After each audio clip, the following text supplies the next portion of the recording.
If you're like most of our clients, you've noticed that prescription drugs now makes up the largest category of expenditure in your health plan, upwards of 30% of the cost. We are also seeing the usage of more and more ultra-high cost, newly approved prescription drugs. These developments have brought on increased scrutiny on pharmaceutical manufacturers and pharmacy benefit managers to deliver more transparency and fairness in pricing. For too long, plan sponsors have known very little about their PBM contracts, and specifically the hidden revenue streams in those arrangements that drive up cost. And brokers, consultants, and carriers have used these arrangements as sources of undisclosed compensation. We feel these old practices need to be challenged, and this disruption is long overdue.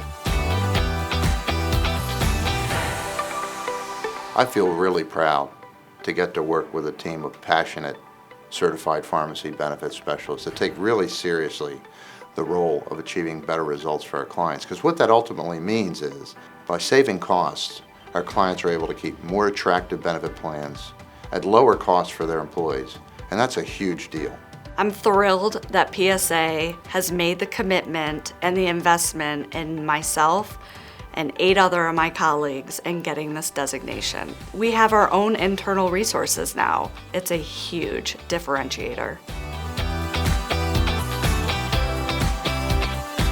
Our approach is to challenge the PBMs and their carrier partners to deliver greater transparency, fairer pricing, and formularies that deliver lowest net cost to the plan sponsors. A lot of pharmacy costs are based off of the average wholesale price, which is AWP. And AWP is never paid by a client. It's always a discount off the AWP. It's like going out and buying a car.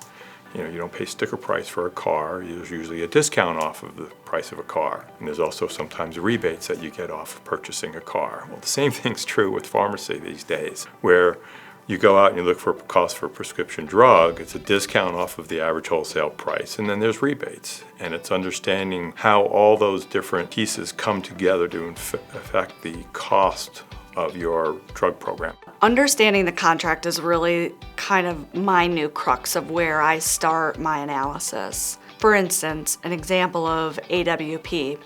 We don't want multiple sources, we want one source. So removing the word "and," it saves the client money and also provides the transparency that I and the client need to know how the PBM is charging the client. As we peel back the layers of Big Pharma, we understand where the money is going and where it should be going or shouldn't be getting spent.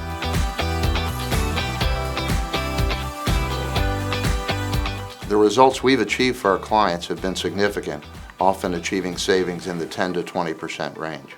I've been able to negotiate terms out of the contracts, better negotiate some of the discounts or rebates, and through that we're able to save upwards of $100,000 to $200,000 in the first year. I was able to obtain almost $500,000 in savings, and they're getting a portion of the rebates that they hadn't previously gotten. In the end, we never want to lose sight of the employees. They're the cornerstone of how our employers do business. We want to make sure that those employees have access to network pharmacies within a reasonable distance from their home. We want to make sure that they have access to the drugs that they need, and we want to make sure that they're not paying an exorbitant amount for those drugs. There is a sense of accomplishment that I feel, and anytime you can make that achievement, you just sort of have a sense of, I guess to some extent, maybe more camaraderie with your client, because that's what they're asking you to do. I find it extremely gratifying to be able to have this power to negotiate better contract terms for my clients and advocate on the behalf of them and their employees.